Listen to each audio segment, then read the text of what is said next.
A surah is what chapters are called in the Qur'an. There are 114 suwar in the Qur'an, each divided into verses. The chapters or suras are of unequal length. The shortest chapter has only 3 ayat, while the longest contains 286 verses. Of the 114 chapters in the Qur'an, 87 are classified as Meccan, while 27 are Medinan. This classification is only approximate in regard to location of revelation. Any chapter revealed after migration of Muhammad to Medina is termed Medinan, and any revealed before that event is termed as Meccan. The Meccan chapters generally deal with faith and scenes of the hereafter, while the Medinan chapters are more concerned with organizing the social life of the nascent Muslim community and leading Muslims to the goal of Dar al-Islam by showing strength. Except Surah at-Tawbah, all chapters or suras commence with "In the name of God, the Merciful, the Compassionate." This formula is known as the Bismillah and denotes the boundaries between chapters. The chapters are arranged roughly in order of descending size, therefore the arrangement of the Quran is neither chronological nor thematic. Surahs are recited during the standing portions of Muslim prayers. Surah al-Fatiha, the first chapter of the Quran, is recited in every unit of prayer, and some units of prayer also involve recitation of all or part of any other surah. Etymology: the word surah was used at the time of Muhammad as a term with the meaning of a chapter or a portion of the Quran. This is evidenced by the appearance of the word surah in multiple locations in the Quran, such as verse 24-1, "A surah that we have sent down and appointed, and we have sent down in its signs, clear signs that haply you will remember." Quote. Its plural form suwar is also mentioned in the Quran. Order, they say, he invented it. Say, then bring 10 suwar like it and call upon whomever you can besides God, if you are truthful. Noel Dacre following Buxtorf suggested that the word surah has similar root with the Hebrew word meaning arrow. Some took it as connected with the Arabic word sur, meaning a wall. Jeffrey believes that it has a common origin with a Syrian word that means writing. Chronological versus traditional order. Chapters in the Quran are not arranged in the chronological order of revelation, and the precise order has eluded scholars. According to tradition, Muhammad told his companions the traditional placement of every wahi as he revealed it, and W. M. Theodore de Barry, an East Asian studies expert, describes that the final process of collection and codification of the Quran text was guided by one overarching principle: God's words must not in any way be distorted or sullied by human intervention. For this reason, no attempt was made to edit the numerous revelations, organize them into thematic units, or present them in chronological order. Early attempts. A number of medieval Islamic writers attempted to compile a chronologically ordered list of the chapters, with differing results, as no transmitted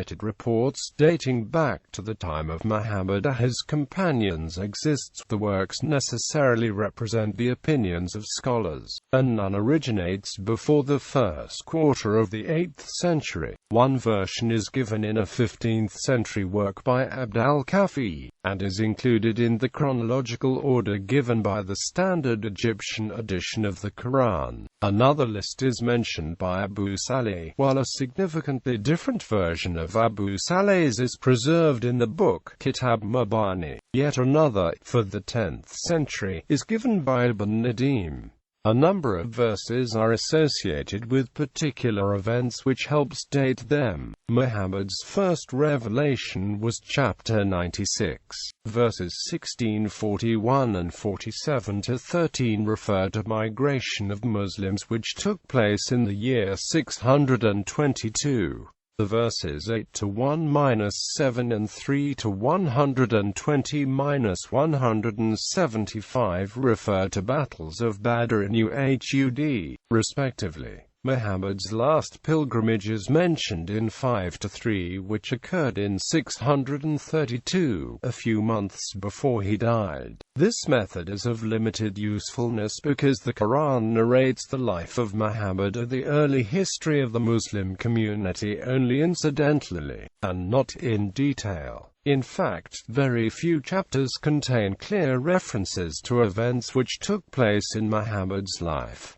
Recent work, Theodore Noldick's chronology, is based on the assumption that the style of the Quran changes in one direction without reversals. Noldick studied the style and content of the chapters and assumed that later chapters and verses are generally shorter than earlier ones. Earlier Meccan verses have a distinct rhyming style while later verses are more prosaic. According to Noldick, earlier chapters have common features. Many of them open with oaths in which God swears by cosmic phenomena. They have common themes, and some Meccan chapters have a clear tripartite structure. Tripartite chapters open with a short warning, followed by one or more narratives about unbelievers, and finally address contemporaries of Muhammad and invite them to Islam. On the other hand, Medinan verses are longer and have a distinct style of rhyming and concern to provide legislation and guidance for the Muslim community. Richard Bell took Noldick's chronology as starting point for his research. However, Bell did not believe that Noldick's criteria of style was important. He saw a progressive change in Muhammad's mission from a man who preached monotheism into an independent leader of a paramount religion. For Bell, this transformation in Muhammad's mission was more decisive compared with Noldick's criteria of style. Bell argued that passages which mentioned Islam and Muslim or implied that Muhammad's followers were a distinct community were revealed later. He classified the Quran into three main periods: the early period, the Quranic period, and a book period. Richard Bell worked on the chronology of verses instead of chapters. Underlying Bell's method for dating revelations is the assumption that the normal unit of revelation is the short passage, and the passages have been extensively edited and rearranged. Mehdi Bazargan divided the Quran into 194 independent passages, preserving some chapters intact as single blocks while dividing others into two or more blocks.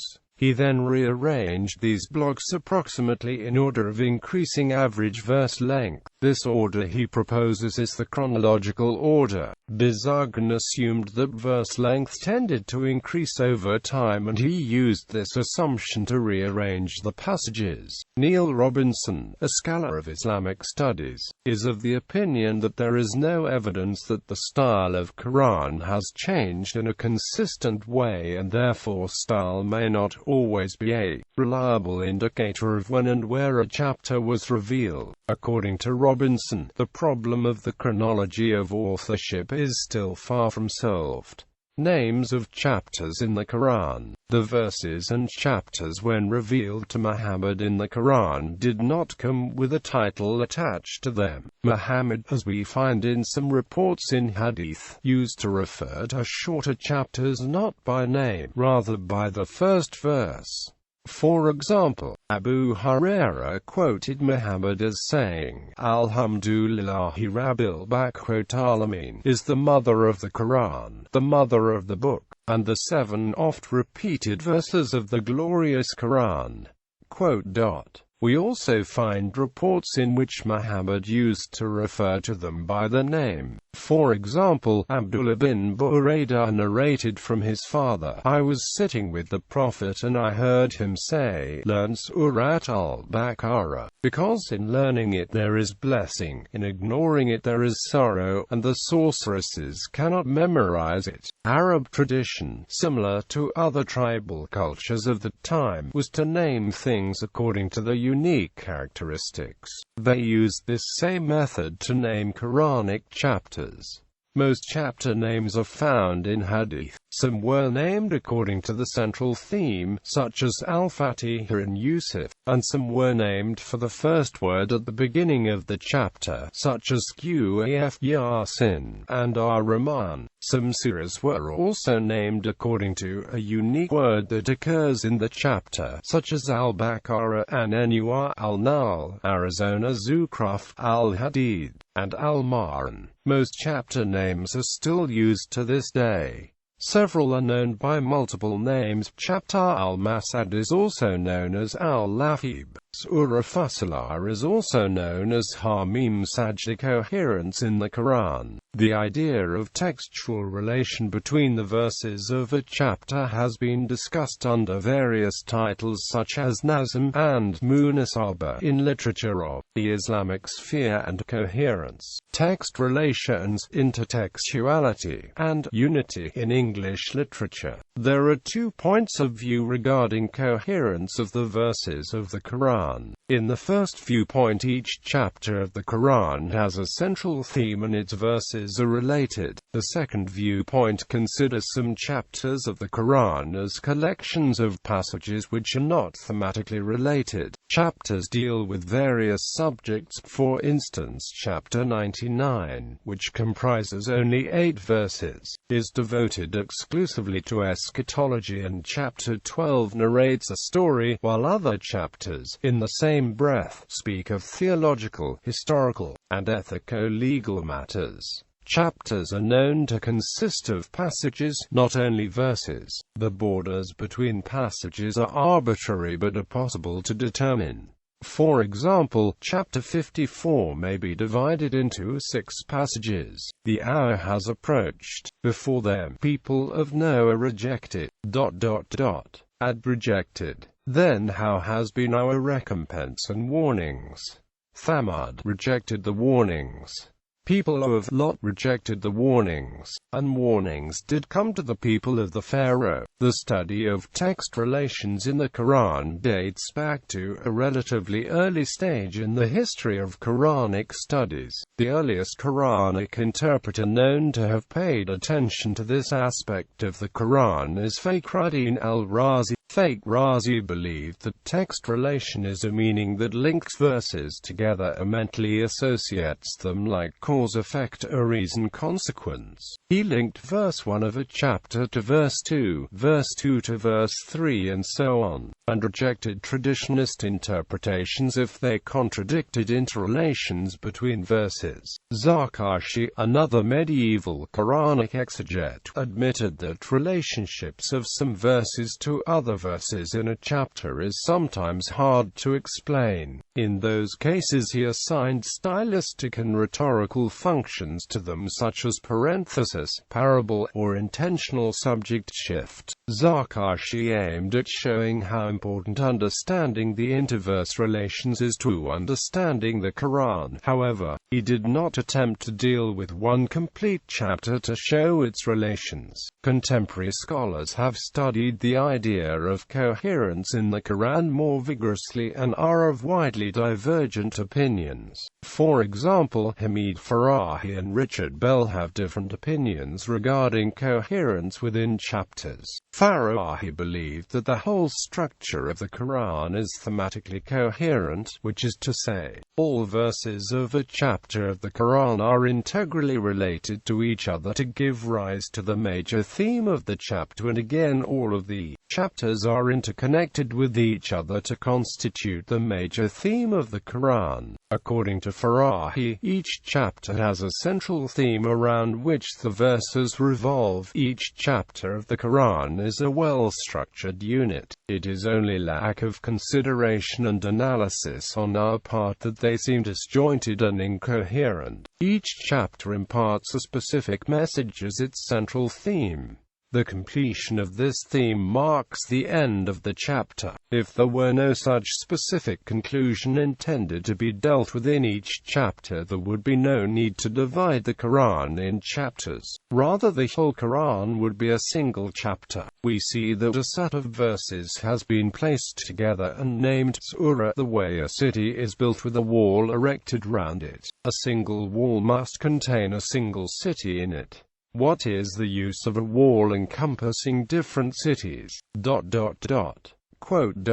In contrast, Richard Bell describes the Quranic style as disjointed. Only seldom do we find in it evidence of sustained unified composition at any great length. Some of the narratives, especially accounts of Moses and of Abraham, run to considerable length, but they tend to fall into separate incidents instead of being recounted straightforwardly. The distinctness of the separate pieces, however, is more obvious than the unity.